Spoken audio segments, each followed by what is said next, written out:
संभल के चंदौसी में मिली रानी की बावड़ी में खुदाई का काम तेजी से जारी है। यहाँ मशीनों से खुदाई नहीं की जा रही है बल्कि इंसानों द्वारा हो रही है खुदाई। इसकी वजह है कि खुदाई में किसी भी दीवार को कोई हानि न पहुंचे। इस बीच नगर पालिका के अधिकारी ने क्या कुछ कहा, सुनिए। अभी तक तो हम अपने स्टाफ से ही खुदाई करवा रहे थे, पालिका के कर्मचारियों से ही, लेकिन लगा मुझे कि यह लोग जो उतने एक्सपर्ट नहीं हैं, क्योंकि हमारे कर्मचारी तो सफाई करने वाले हैं और ये तो मलबा उठा करके फेंकना है, ये ज़्यादा जो है भारी काम है। ये चेयरमैन साहब व्यवस्था किए हैं कि यहाँ पर किसी यही मई गाँव में कोई है वो ठेका दे दिए हैं और उनकी देख रेख है, उनके लेबर काम कर रहे हैं। बाकी हमारी नगर पालिका की टीम, हम लोग खुद पीएससी वहाँ रहती है और एएसआई डिपार्टमेंट के लोग भी जो है मतलब आकर के समय समय पर अपना अध्ययन कर रहे हैं और बाकी रेवेन्यू विभाग से भी मतलब लेखपाल महोदय आकर के जो है देखभाल कर रहे हैं। तो इस तरीके से हम लोग का ये आज सिलसिला 10वां दिन तक चला और अभी भी जारी रहेगा। थोड़ा सा टाइम इसलिए लग रहा है कि ऊपर तो हम मिट्टी उठा लिए, अब नीचे जो है पक्का स्ट्रक्चर है, उन्हें अगर हम मशीन, ट्रैक्टर जैसे भी कुछ भी लगाते हैं तो वो डैमेज, क्षतिग्रस्त हो सकते हैं।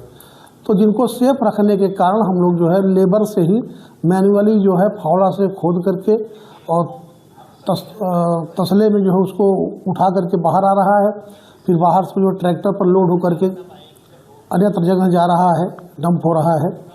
तो इस तरीके से टाइम टेकर है। और अभी आज जैसा कि खुदाई में आज दूसरा तल का भी पता चला और यहाँ के लोग बाग बता रहे हैं कि इसमें तीसरा तल भी है। तो वो तो जैसे जैसे खुदाई करके आगे बढ़ते जाएंगे वैसे वैसे पता चलता जाएगा। अब ये खुदाई पूर्ण होने के बाद ही कहा जा सकता है कि कब तक चलेगा, क्या होगा, वरना अभी कुछ अनुमान लगाना उचित नहीं है।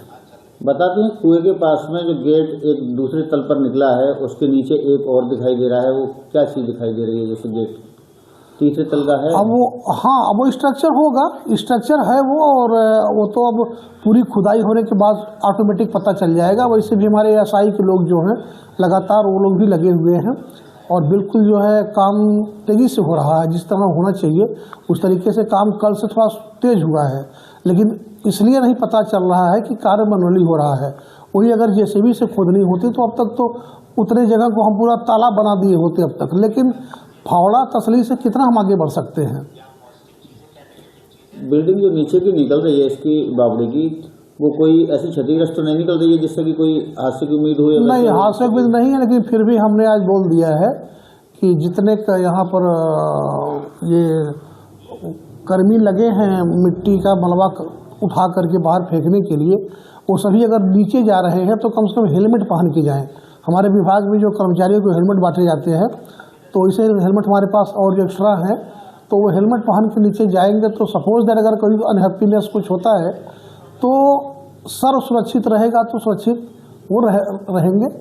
और बाकी और जो सावधानियां हैं देखते परखते इसलिए धीरे धीरे कार्य हो रहा है, इसी के नाते कि कोई जनहानि न होने पावे।